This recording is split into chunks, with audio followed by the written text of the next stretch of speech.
Welcome to the Startup Grind. A man that needs no introduction because we're going to talk about a lot of the stuff that he's done over his career. We're just going to go ahead and jump right into it. I want to welcome Joel Spolsky to the stage. Please give him a huge round of applause. Thank you.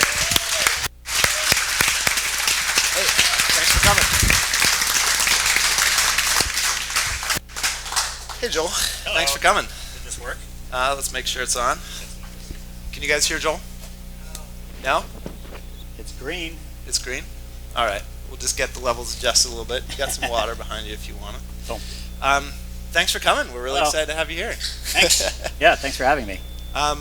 Yeah, I think, for people, I'm sure that if you're here, you're somewhat familiar with Joel, but he started a number of very interesting companies, venture-backed and bootstrapped, and done a bunch of other interesting things. You were at Microsoft for a number of years before you started any of those companies.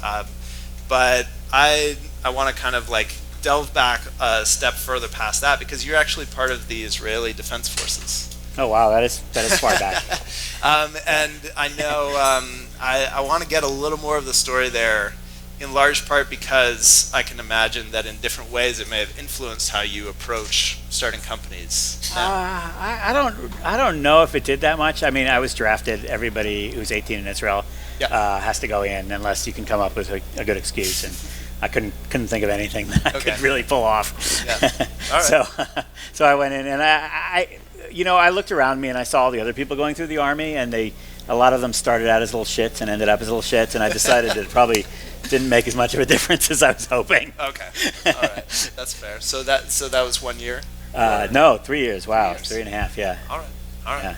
So then at the end of that 3 years, what was the next step? Yeah, I How went to did you college. decide what to do next? Yeah, like everybody else, I guess. Yeah. Except for me, I was a little bit older when I was in college, and that might have made a difference. Yeah. I went to work for Microsoft when I graduated. It was 1991. There weren't, I don't know if anybody in this room is old enough to remember, but there weren't a lot of jobs in 1991, actually. It was sort of, but if you had a CS degree, you could go work for one of the big companies and they would hire you. Yeah. So I went to Microsoft. I worked on Microsoft Excel, where they needed a strategy for macros, like programming Excel, automating Excel. And I heard that Bill Gates kind of liked BASIC. So we put BASIC into Microsoft Excel. Okay. Nice. And was that a 6-month project? Was that a 6-year project? That was. I was there for not that long, almost 3 years. That sort of took a while. In those days, every new version of Excel was kind of an 18-month project. That was sort of their expectation: 18 months to 24 months to do a new build of Excel and release it to the world. Was that straight waterfall? So like we're just gonna figure out what this thing is, and 2 years later release it to the public? Yeah, I guess so. They didn't call it. Yeah. I mean, well, first, it's not exactly waterfall because there is an iterative process internally, and so we definitely had beta testers that were trying things early, and that was getting fed back. But it really was, compared to today, it was a ridiculously assembly line-like process. The things that went in at the beginning of the process, would fall out in the world 24 months later. Yeah. Okay. So then, after a good amount of time at Microsoft, you actually left to start your own company. Yeah, there's sort of a gap in there you're forgetting. I worked at a couple other companies in between. I worked at Viacom here in New York, which some of you may have heard of from back in the day. You may remember MTV, Comedy Central. It's sort of, they're all owned by this company called Viacom, which I think is still in business, barely in some. Definitely. No, I'm insulting. But Juno Online Services, which also some of you may have gotten your first free email from Juno. It was a little floppy disk that you put in your mom's Windows 3.1 computer and got free email. I think my dad might still be using it. They might. That was a New York company, and it was just a problem if you wanted to develop software and be in New York and not just write code for a hedge fund. There weren't that many options then. Now there's a million startups, but in those days there weren't that many options. What was the attraction to being in New York? Really? I think that was a softball, right? Yeah. Like, I came for the quiet. All right, fair enough. Okay, so you worked for a number of companies.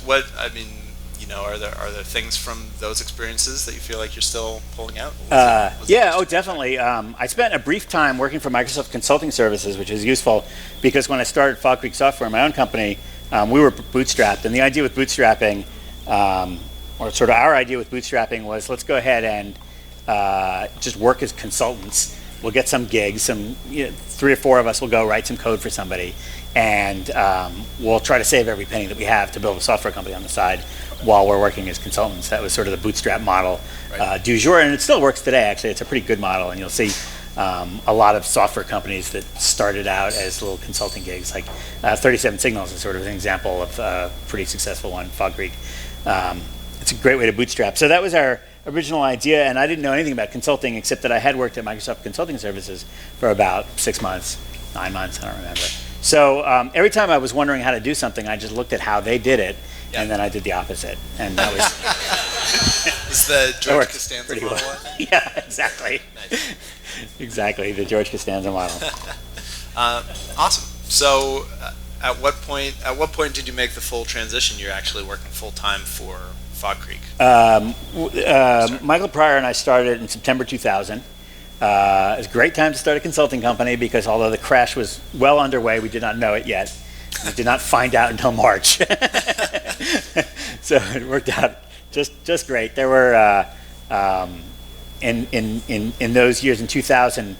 So that was like the first dot-com crash, and before that there was a dot-com boom. And in New York, the dot-com boom was a few silly companies that were kind of overfunded that were doing things like, free delivery of chocolate bars to your house 24 hours a day.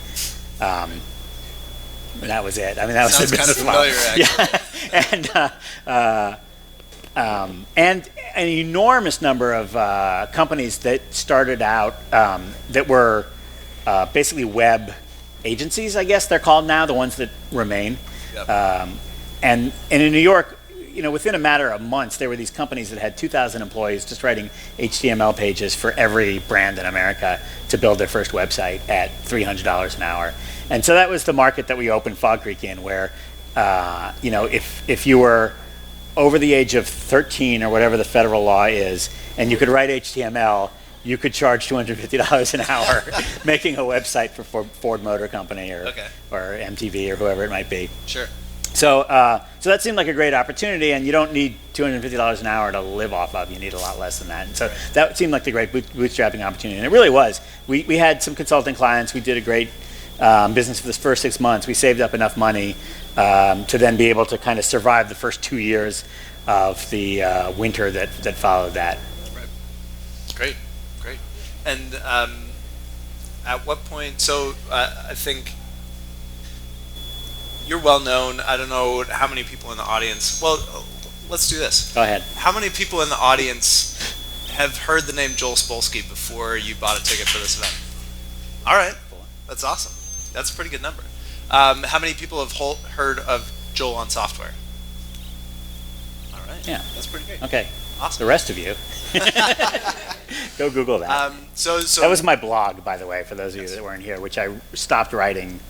I don't remember when. I think I gave it 10 years, so probably 2010 was the official end to the Joel on Software blog, although I still occasionally go in there and announce something. Okay. So did the blog start pretty much the same time that Fog Creek started? A little bit before Fog Creek started. I looked around and discovered that there was a bunch of stuff that I had actually learned at Microsoft, not consulting services, but on the Excel team, that were, I hate saying best practices, but that were just a good way to do software design, user interface design, software project management, a lot of stuff like that was just not out there in the world. I mean, the simplest thing like bug tracking, you would go out there to software teams and 3 out of 1 million would have something to keep track of what bugs that they actually knew about that they had to fix. And the rest of them, it sort of never occurred to them that they couldn't just keep this in their head.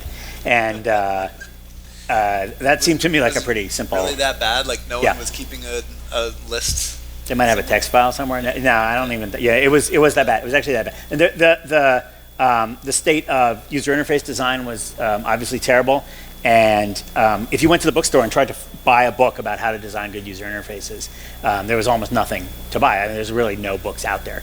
There were a couple. And the basic principles of good user interface design, like the actual core idea that the program model has to reflect the user model, or you have to somehow bring them into agreement, was just not a known fact that any programmer was aware of.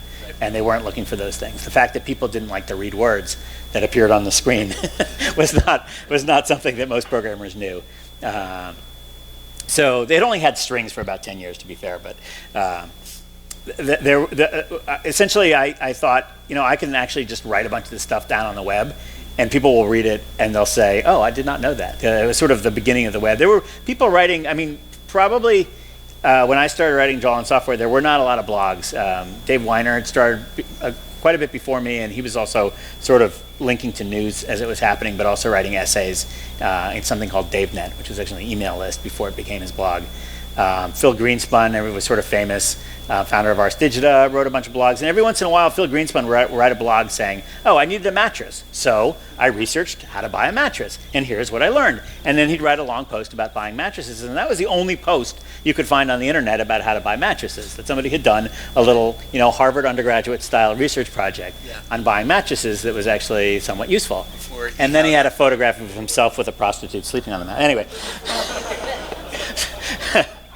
Sort of snatching defeat from the jaws of victory. But the idea that whatever it is that you do, you could actually just blog about it and explain what you learned, and that'll be helpful to somebody that will come along and follow after you. And that was in '96 when this started happening. That was kind of amazing. So that was the idea of Joel and software. And sort of one of the reasons that I stopped writing is that I stopped having things to write that weren't already out there in 7,000 other forums. At this point, everybody knows to write a blog post when they figure something out. Right. And I mean, it seems like you did an excellent job of filling that content gap, not only with the blog, but in some of the companies that you created, right? So like Fogbugs being maybe the first big attempt. Exactly. So Fog Creek, first of all, was meant to be kind of a company that embodied my ideas of what how to run a company, how to treat software developers, how to build a software company over time, kind of a lot of that stuff. This was meant to be sort of the experiment that I could try that out in. And then the products that we were always interested in were the products that made it possible for other people to do that, whatever the case may be. So, historically, that's sort of the underlying theme of Fogbugs, which is bug tracking, and Stack Overflow, and Trello, which is sort of project management. It was all attempting to codify in a software product the kind of stuff that I thought was a good way to run a software team. Well, so at what point do you go from writing blog posts about this to actually saying, let's create some kind of a product, let's create software that software developers can use to solve this problem? That actually, it sort of started as a mistake and an accident. We started selling Fogbugs because we had no consulting clients because that business evaporated. And there were these, like I said, remember the big companies in New York with the 2,000 consultants? They, by the end of 2001 probably, they had dissolved into about 150 people working for Razorfish, which had then bought, through Avenue A, which had then bought every other, the remains of every other company, and had the last two contracts that were left for web shops, and it didn't start to come back until maybe 2004, 2005. And even then, just making HTML pages was not seen as something that you outsourced. So they never really came back in the same way. And once we figured that out, if we wanted to be in business, we kind of had to jump to the next stage of the business, which was actually making a software product that people could buy. So we had been internally using this little thing that I built to teach myself ASP, which was a bug tracking package. And so people saw it and asked for it, and we just started packaging it, which meant, in the early days, just taking all the files and putting them in a zip with a list of instructions for how to install it. And later I wrote a setup app that actually installed it for you. And then selling it over the internet. And the first month we made, $5,600, and the next month we made $6,100. The next month after that it was like $7,200, and it still wasn't enough to eat, but it was a start, and you could see the numbers going up. So I never really gave up. Yeah, and you just kept putting weight behind that, kept moving that forward. Probably a little bit too long, because the truth is that was kind of we better sell something. Not that it was the greatest strategic idea that we ever had. And a lot of the other ideas that we had, we never really doubled down on, because Fogbugs essentially became this cash cow. I've taken to describing it as, it's like sort of the most distracting thing you can do, but it is sort of a fire hose that's shooting dollar bills into your house, so you don't really want to turn it off. When you said when you say distracting, what do you mean by that? Yeah. Well, we got Stack Overflow right now, which I'm the CEO of. Trello, which Michael, who was my co-founder at Fog Creek, is the CEO of Trello. Both of those are going to be billion-dollar companies, and there's no way bug tracking is. So, but like I say, it's really profitable, and we also use Fog Creek essentially as our laboratory for developing new ideas. So everything kind of came out of Fog Creek. Well, so you brought up this idea of cash coming in, and obviously like these two companies, which are already very big companies and becoming bigger companies. Yeah. Certainly, it starts to bring up the idea of venture capital versus just bootstrapping your company, and when do you make that decision to do one or the other? Yeah, that's one of the things when I'm talking to young entrepreneurs, people that want to start companies. There's a perception, and I don't know where it comes from. It's either from reading Hacker News, which, by the way, is the mouthpiece of Y Combinator, which is a venture capital fund, or TechCrunch, which is even worse, where their basic assumption is we will cover any fundraising that ever happens, and if you don't have VC, then we won't cover your company at all. And it leads to a form of myopia where you are paying attention only to the small universe of venture-funded companies, and there's a thought that that's kind of interesting. But I used to write a column for Inc. magazine, and for a couple of years, I kept asking my editor there, do you want me to write something about VC? And he's like, oh no, we don't cover VC. And I said, why not? He's like, 95%. VC is such a tiny fraction. The VC-funded company is such a tiny fraction of all entrepreneurial ventures, right, that it's just not relevant to any of our readers. I mean, we survey them and they don't care. It's interesting that you see these groups of people and they sort of assume, here's how you start a company. Right. First you get a seed round, and then you get an A round, and then you get a B round, and then you get a C round. And then you get Leonardo DiCaprio. Who doesn't want to say they just got, who doesn't want to have 7 figures in their bank account? Right. It sounds very exciing. It's not their bank account technically. Right, I meant the company's it's a bank account. Yeah, it is a bank account. I guess you could take it out. There and use might it. get into a little trouble. Yeah, but it's not going to help. But really, that's just one way that you finance a part of your company, and it's also an extremely expensive way to finance your company, an extraordinarily expensive way to finance your company. I mean, the investors that you get in your Series A are going to be doing a calculation that they're kind of happy if you return 10x. And in later rounds, like a Series C, they're going to be looking for 5x, maybe 3x. And that is, when you work that out to like an APR yield or whatever, it's loan sharkery. It's absolutely outrageous. Right. And so you obviously want to use as little of that as you can, and only use it if you're absolutely certain that you are going to put the money to something that is going to have a return that you can use to pay those nice people off. Now, technically, they don't. All they have is your company. They don't really take your house if you fail. Hopefully, yeah.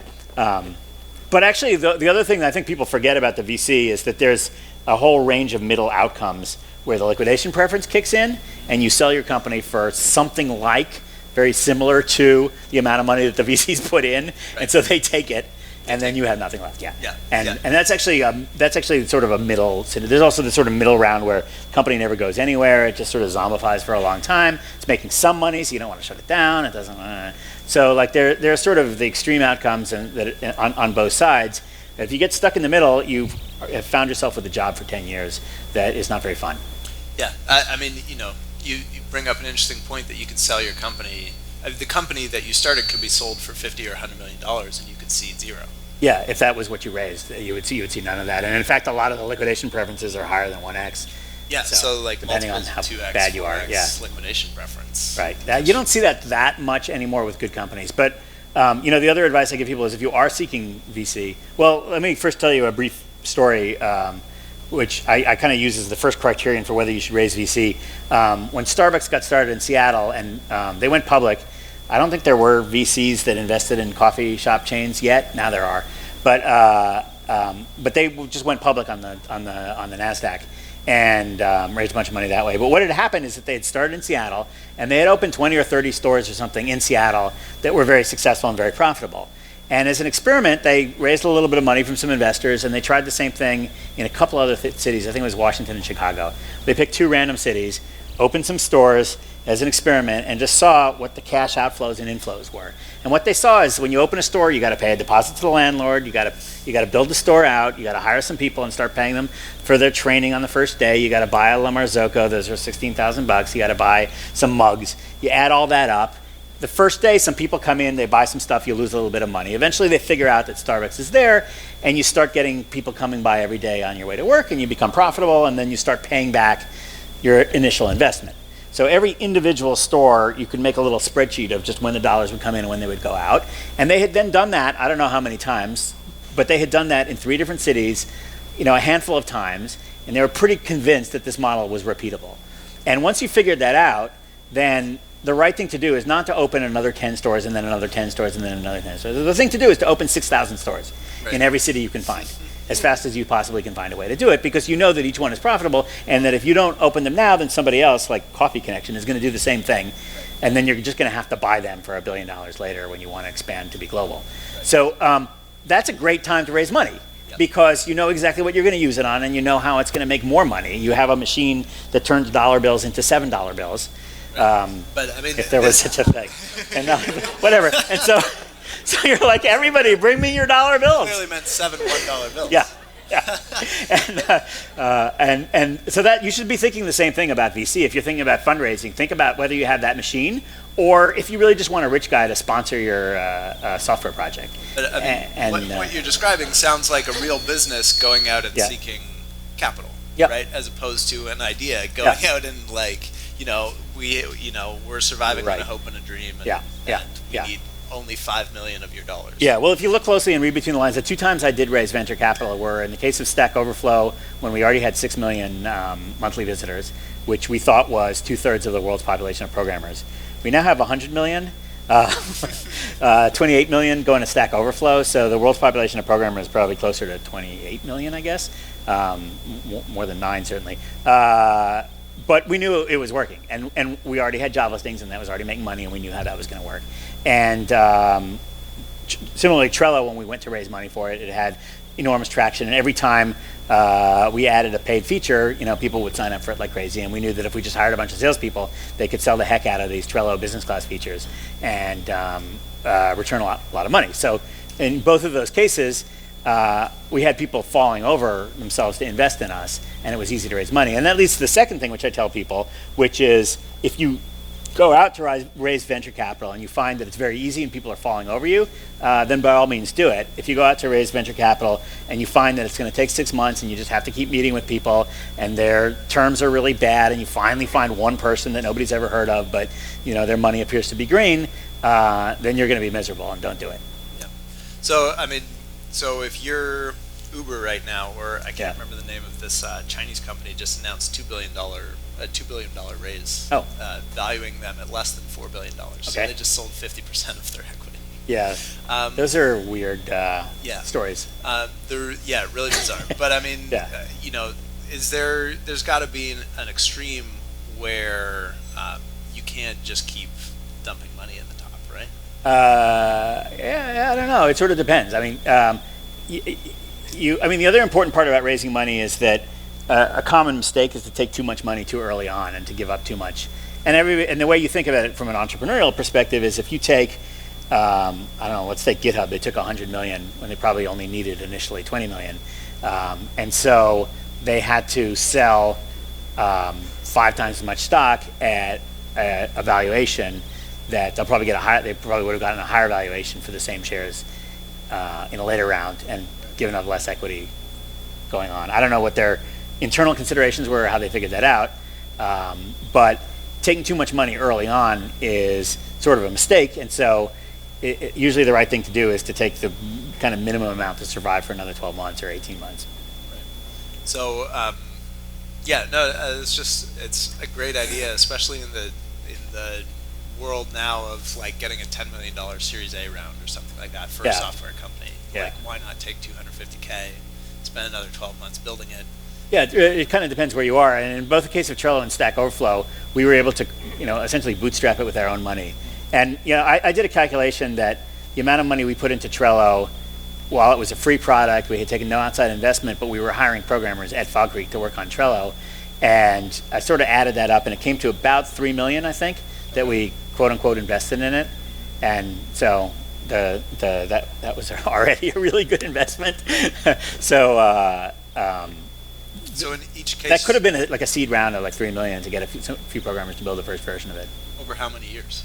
2 years. 2 years. Okay. Because that's where I was going to go, is with Trello and then Stack Exchange. How many years did you go before you actually took outside investment? We went as long as we possibly could. And Trello, like I say, it was 2 years. Geez, I wish I remembered that. Let's go with 6 million members of Trello or something before we. Probably about 6 million in both cases. Stack Overflow also 2.5 years, 3 years before we took the money. And the theoretically, you should just stretch it out as long as you possibly can. Just wait until the valuation goes up. One thing that happens though is that the Series A investors have kind of a thing in the back of their head that's telling them 50 million is a lot as far as a valuation for Series A goes. Yeah. And so if they're the first money in, it's very hard for them to imagine a higher valuation than that. It's like really, really rare, and they generally can't do it. So even though both Trello and Stack Overflow were, in my opinion, more comparable to typical Series B companies, it was hard for us we got a high Series A price. But if we had gone any further, we still would have gotten the high Series A price. So you have Trello and you have Stack Overflow and now Stack Exchange kind of coming out of FogBugs. Yeah. Coming out of Fog Creek. Yeah. Were there any? What was the third project, or what was another thing that you worked on that you thought could have been a big thing? Oh wow, we had a lot of things actually, and Copilot was probably an example of one that we didn't invest in enough. What's it called? It was called Copilot. This was has anybody seen the movie that we made with our interns, Aardvark? See if there's like even two people in the back there that saw this movie. We had some summer interns one summer early on in Fog Creek, and we did a documentary movie with them, like a 90-minute movie that you can go watch on YouTube. Look for Aardvark. And they built a product called Copilot, which is a remote desktop assistance thing. So it's like, let me take over your desktop computer and you drive it and fix your broken Internet Explorer 3.0. And the product was okay, but kind of in those days, you tried to make money. And so I think that we charged $5 for a day pass. So it was $5 to use Copilot, unlimited for one day or one incident. And then we had all kinds of business deals if you wanted to sign up for subscriptions. But essentially that prevented, if I could go backwards in time, first thing I would have done is just made that free. Like we were just afraid that if it was free, we would never find a way to make money out of it. But today I would make that free and we would have had 1 billion times more users, and we would have been able to sell a business version of that at a reasonable price to businesses that would have made the whole thing into a good business. And there were indeed companies like LogMeIn and GoToMeeting and Bomgar that did some version of what I'm describing, but that wasn't us. So, so that was sort of a lost opportunity. We still, Copilot still, it was a profitable small business, and we've now sold it to one of the interns who runs it as an independent company. Okay. And he's not an intern anymore. I guess not. Yeah. Awesome. So we're going to go ahead and just start taking some questions from the audience. Sure. Reminder, if you want to ask a question, just tweet on the hashtag StartupGrindNYC. Let's start with Nikolay Chowdhury. Are you here? Raise your hand. Hey, how's it going? Cool. So he asks, what are some of the key operations lessons you've learned building your companies? Wow. So go to joelandsoftware.com. In the middle, there's like, here's all my articles, and read everything that was from like 2000 to 2010. So like 200,000 words or something like that? Yeah, it's okay. There's only 1,100 articles there. Yeah. No, they're nicely sorted and stuff like that. I really did actually, I say that as a joke, but I really did make an effort in the early days when I learned an operations lesson of making a little moral story out of it and documenting it on my blog. And that's essentially was our marketing strategy also, was that would bring in people that would read those things and click through and maybe buy our software. Are there any big sort of themes or any big values that you've attached to every company you've started? Yeah, there's a lot. I could talk about this for the rest of my life. I'll tell you one. When you get this doesn't apply anymore. Never mind. It has to do with CD-ROMs. Forget it. Sorry, some of my lessons are so old as to be useless. But then we invented the wheel. Never mind. I was just gonna say I spent like 4 hours once sorting out. You used to get this subscription from Microsoft called Microsoft Select, where they gave you every single thing that they made, and every month they would send you a whole bunch of discs in the mail, and they had numbers on them, and they gave you these binders to put the discs in, and you're supposed to sort them out by number. And then if you wanted the French version of Microsoft Excel 3.2, with VBA for Macintosh, you would like look it up online, and they tell you get it on disk 463, and you'd go find disk 463, and there you go. There's French Excel 3.2. So I once actually went through this exercise of taking these 8,000 CD-ROMs that they had sent me and sorting them out numerically, and it was a complete waste of time. So my operations lesson is not to do this. If you find yourself with, sorry. So next question, the Twitter handle is mtroud. Hey, all right, so we got the two corners. Very nice. So his question is, Joel, do you still code? Oh, absolutely. Yeah? What percentage of your day? Like 0. Yeah. Okay. Is there anything you miss about not coding? I do really miss coding. I really like coding. The thing, as you move up the stack, so to speak, as you go from coding to what a lot of my job was program management, where you're just kind of writing a spec, and on average, if you write specs all day long, you probably have about 5 developers or 10 developers that you can keep busy with the specs that you write. Probably closer to 5, and maybe a few other people. And then you kind of move up to management and managing teams, and then you move up to sort of the CEO level. And at each point when you move up, it's like the bolt that's connecting the steering wheel to the rest of the car gets looser and looser. So you're like, turn right. And it's like when you're a coder, it's like, right? You just like, it just works. Right. And then when you're a program manager and you're writing a spec, it's sort of like, yeah. There's like a delay of 3 months, and then they do something a little bit wrong. Right. By the time you're CEO, you're just spinning that thing as hard as you can. It's like it's not connected. Well, so I mean that does get a little bit back to the operations question, right? Because there's got to be ways that you can tighten that bolt. I don't know if you want to, right? Because you're hiring these super smart people that are incredibly smart, and so if they do exactly what you tell them, then the minute you stop telling them to do something, they just like freeze in place. They don't even go home. It's Car goes disgusting. off the road. Yeah, they don't. They just sit at their desk, still waiting for the next order. Yeah, totally. But yeah, I mean, the whole point about a software company is that you're trying to hire people that are smarter than you, that can do things that you never even knew were possible. There was a incident recently where one of the sort of DevOpsy people, he's sort of a programmer and ops guy at Stack Overflow named Nick Craver, and he wrote a very, very long blog post, which you all can find on the internet somewhere using the Google, about how we just recently moved our data center from, the New York downtown Pier 1, which is awesome but too small, and we moved it across the river to, I'm guessing, Secaucus. And so that's a main Stack Overflow data center, and moving it was kind of a big deal and an enormous amount of work.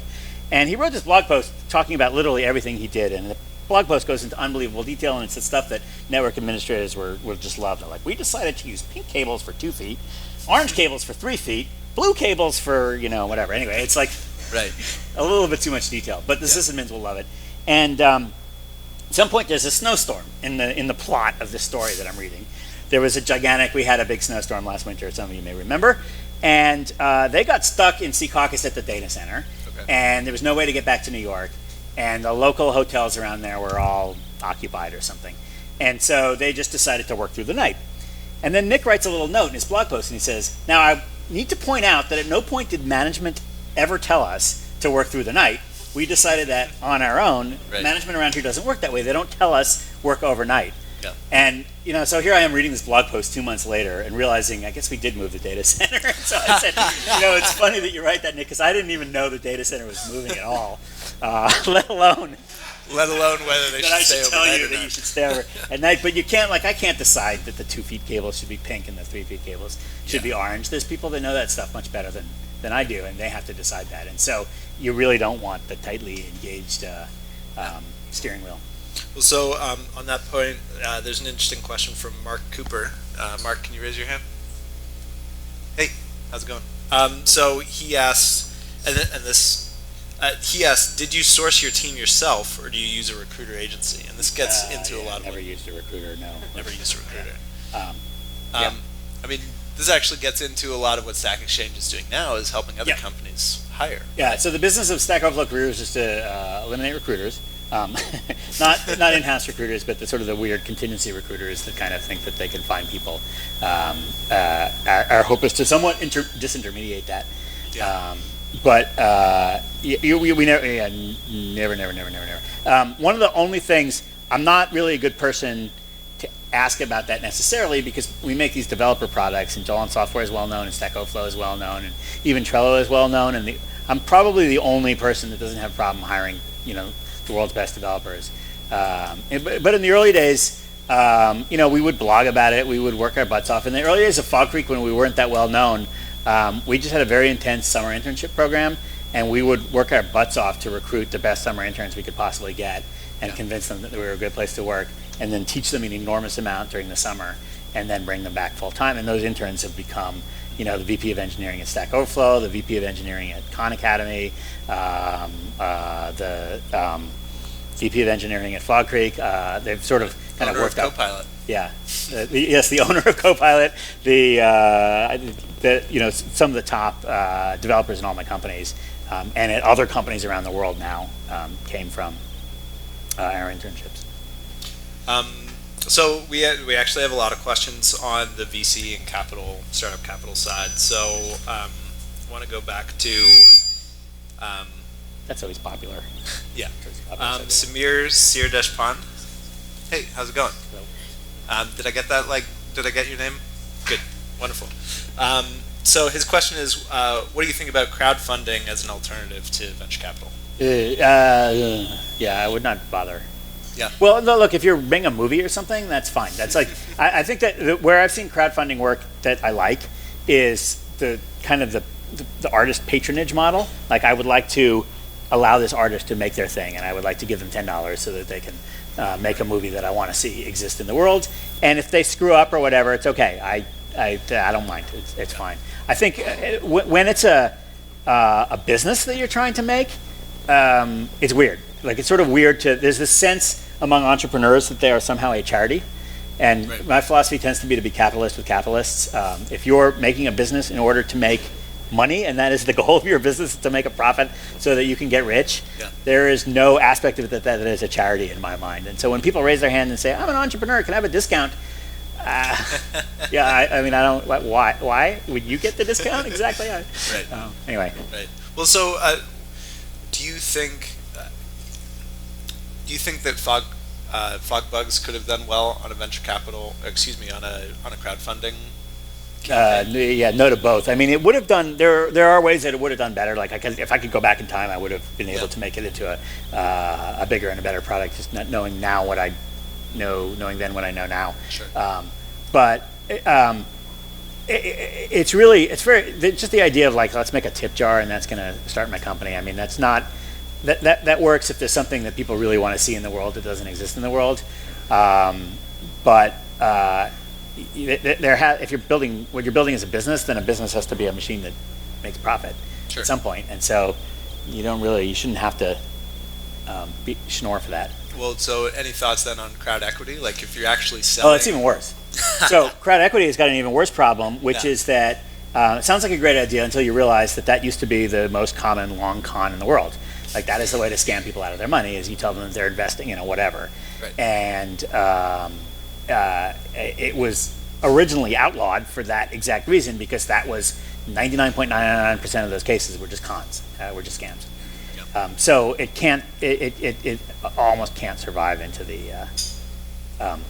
I mean, it'll work. You can make crowd equity, and we can go ahead and legalize it, which I think we have to some extent. And we can go ahead and put up a website saying, give me up to $500, and you don't even have to be a qualified investor, and I will make a company with that, and you will own a share.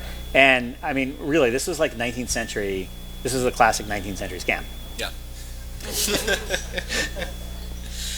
Some companies failed. Sorry. Oh, all right. Social Monarch. Hey, what's going on? Like the butterfly? Yes. Okay. Like the butterfly. Yeah. Asks. They're asking, why did you choose to manage Stack Exchange over Trello? Oh, it was first. We didn't even have Trello at the time, and we just needed it was sad, but as soon as we went out to raise VC, when we started talking to VCs in 2010, the first informal conversations, not even attempting to raise money, I said, the truth is we need a professional CEO for this company. And so the first thing we're going to do with your money is go recruit a great professional CEO. And if you know anybody, that would be awesome.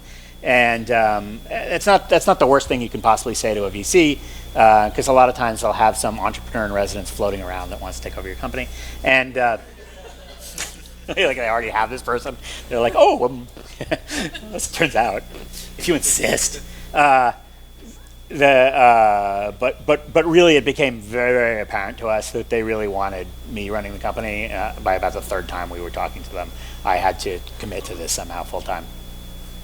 So Michael stayed back to run Fog Creek, which was starting to develop Trello, I guess, or it was yet to develop Trello. And I went off to work on Stack Overflow for a while. And then as Trello expanded, the logical thing, same thing happened again, and he went out to run Trello.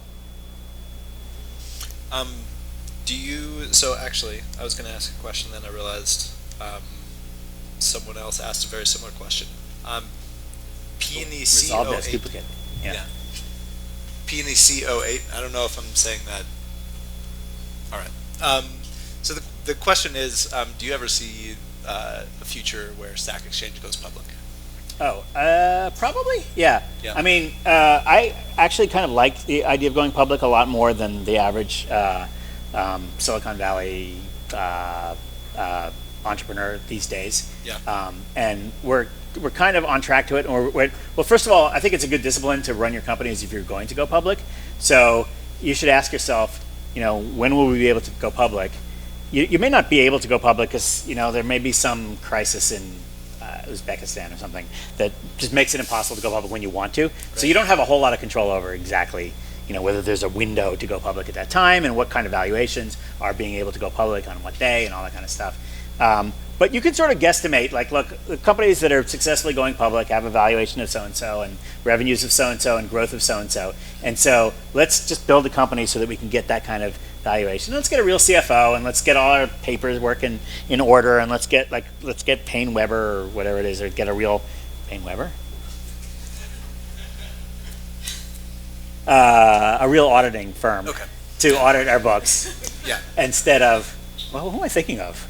Pricewaterhouse. Sorry, to audit our books instead of whatever, like the guy down the street that works for American Express auditing services or something, and then we'll be able to go public if we need to, and if we don't need to, none of that stuff hurts. Yeah. In fact, having a real controller and a financial controller and good procedures are all good things. That said, I think a lot of companies try to wait until the last possible minute to go public, and Facebook is a good example of that. And the trouble is that they go public with such high valuations that there's no possible amount of appreciation that they can get in the public markets to make the public investors who buy on the day of the IPO or later to make an appreciable amount of money. So like Uber or Snapchat, if they went public right now, would get hit pretty hard by the public.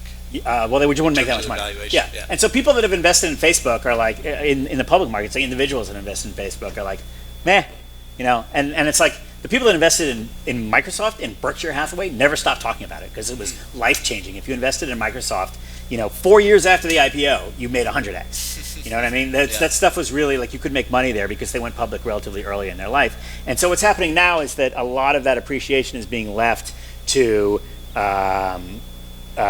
just institutional investors, rich VCs. Yeah. Yuri Milner took the appreciation of Facebook, and good for him. And then that sort of attracted DFJ and Fidelity and stuff into that. Let me grab that part of the appreciation. But you actually find yourself doing a lot of stuff in the later years after your Series D that being a public company would actually just make it a lot easier.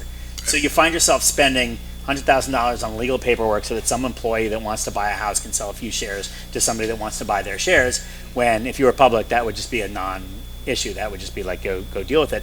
You find yourself unable to do the kind of M&A that you want to do because you don't have a public market price. So all you ever do is argue about your valuation in the M&A, which you wouldn't have to argue about if you were a public company. Yeah. So the idea of building your startup toward eventually going IPO seems to make a lot of sense because it forces you to put a lot of business practices in place. I mean, are there, Yeah. how do you draw that line between trying to keep as much bureaucracy out of your company as possible while still beginning to conform to those like larger standards? I don't think that necessarily is what causes the bureaucracy. I mean, it probably feels that way for the person that does credit card receipts, and now it's more complicated. Sure. But I don't care. Sorry. If you do credit card receipts, it's Stack Overflow. I apologize, but whatever. It's just a cost of doing business. On the other hand, I have looked at there are a bunch of examples. Like in New York, we have Zillow, which is really Seattle, but they bought two New York companies, and we have Shutterstock and Etsy, a bunch of companies that went public relatively early, and they're all pretty happy that they did that, and they're all glad that they did that. I heard someone say that when you were able to predict your revenue like 12 months in advance, that might be a good time to go public. Maybe. That is one of the things that you want to be as a public company, is you want to know that you're going to be able to predict numbers and talk to investors about them and then hit them. Yeah. And we got to get a little better at that. It seems like a very, like, when you think about like my startup that's worth $1 million right now is going to IPO someday, that's a little like hard to connect the dots. But when you say like, all right, I you need just to have be to able double to know 12 what I'm going times. to make next year. Yeah. 2, 4, 8, 16, 32, 64, 8. No, you have to double 8 times. Not so bad.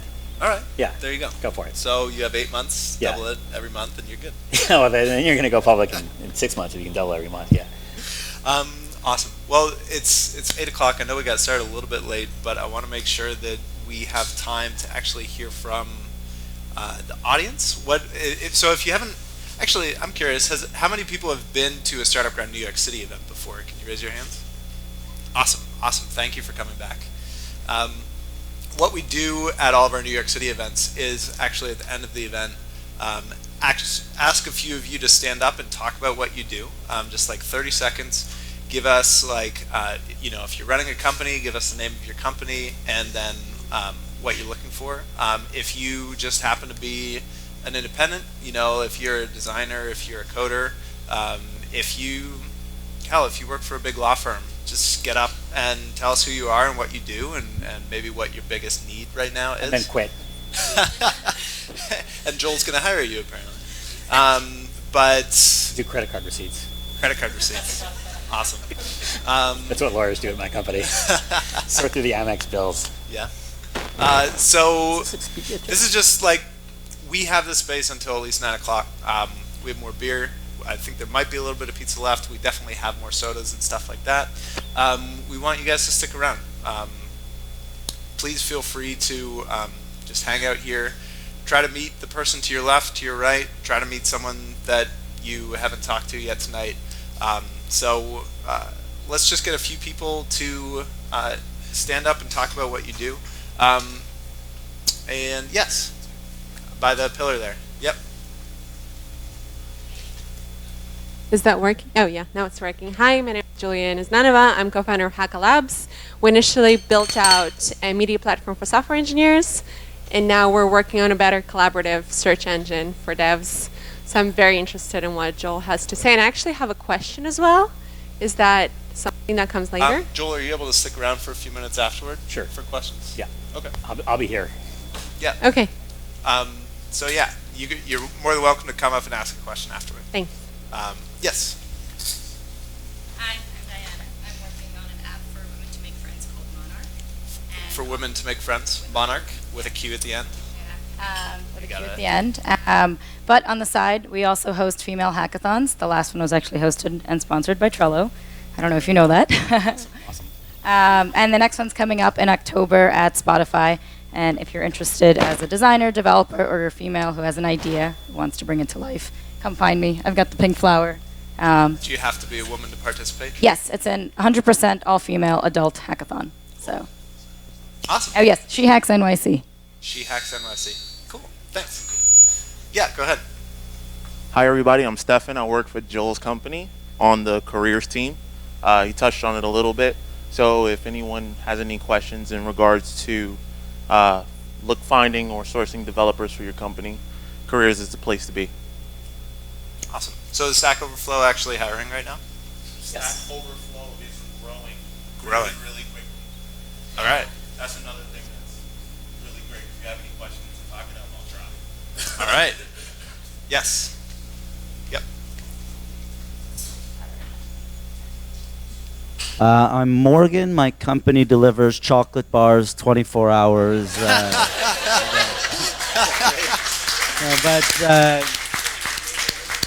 I'm Morgan. My company is a subscription. It's a brand of bathroom products. We deliver all your bathroom products every couple of months. So it's like Dollar Shave Club, but more robust. And we're about to launch, so I'm looking for digital marketers, marketing experts from intern to high-level agency. So that's it. So I'll be here. Awesome. All right. How about in the front right here? Hi, I'm Krishna Malayala. I'm the CEO of TLC Engine, or True Lifestyle Cost. We allow people to actually search based on true affordability beyond the rent, all of your commuting costs, your utilities, your entertainment costs, to actually search based on a monthly budget. And we're looking for UI, UX designers and also AngularJS. So you can reach me at kmalayala or at TLC Engine. So Krishna at TLC Engine. Thank you. Awesome. .com. Is anybody actually looking for a job? If you're looking for a job, keep your hand up. Anybody? Yeah. Do you mind standing up?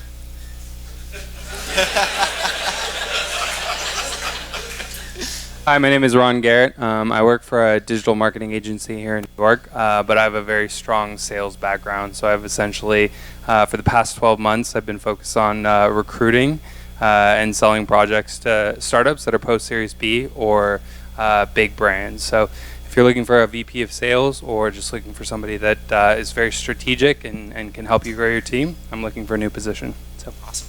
Thanks, Ron. All right. How about in the very back there? Hi, my name's Alex, and I'm a software developer, but I'm also organizing a retreat for entrepreneurs upstate in New York. So if you guys are into wilderness and activities and are of entrepreneurial mind, please come find me, and let's have fun together. Awesome. Cool. Let's see. How about right in the front? Ken, you got a microphone right back there. Hi, I'm Ken, and I'm working on a developer tool for mobile developers. It lets you unlock the data in the local database on the mobile device, with one line of code. You have a dashboard and the API, so you can get at all the data that's in all the mobile clients that have your app installed. So if that's interesting, come talk to me afterwards. You can be part of the private beta for free. All right. Awesome. You can give it to her. Yeah. Great. Hi, I'm Thomas. I work at the analytics consultancy, at the analytics data consultancy. We started in UK and we're just opening up, starting to build a team here in US. If anyone is interested in data and building the infrastructure for the companies, come talk to me. Thank you. Awesome. Thanks, Thomas. How about in the back?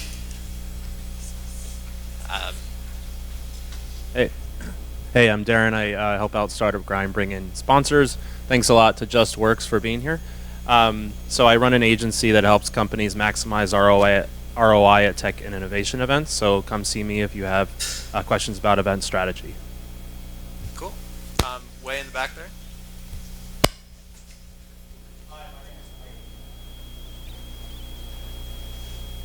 Hi, my name is Wayne. So how many of you feel like you need help living healthier, more fit lifestyle? Okay, a few of you. And how many of you can actually afford to hire a trainer to help you get to that goal? A lot less hands. So this is the problem that I'm trying to address with a startup. Me and a partner, we're building a tool to lower the cost of personal trainers, so more people like you can afford to get professional guidance that's tailored to your needs. Now, to make that vision possible, I'm looking for a designer and a mobile developer to help us develop the first product. My name is Wayne. I'm looking for a designer and mobile developers. Please come see me if that sounds interesting to you. Thank you. Awesome. Let's just do one more. How about in the back corner there? Yeah, standing up. Hey guys, I'm Derek. I'm the founder of Check My Rent, which is brand new, and we're basically looking to be the Glassdoor of apartment rentals. So trying to get all tenants in private buildings to share their rents and lease expirations, and even just, data such as, hey, I need to borrow a vacuum, or hey, I need a dog sitter for the weekend. Something of that nature between people in the building. If that interests you at all, I'm looking for leads, ideas, directions to take this. Of course, financing. We're pre-seed at this point. And I've got a developer, and I've got a couple of marketing people working with me full-time already. So come check it out. Come speak with me afterwards. Cool. Check My Rent. All right. Thank you so much, everyone, for coming. We need to put tables back down where your chairs are. Don't worry about moving the chairs, but if you can just pick up all your stuff, make sure you grab your cans, your bottles, everything like that. I want to thank Pivotal Labs. I want to thank Moo.com. We need to thank JustWorks. I want to thank Kiss Patent and JustWorks as well. Thank you so much for coming, and thank you to Joel for being our guest tonight. Thanks.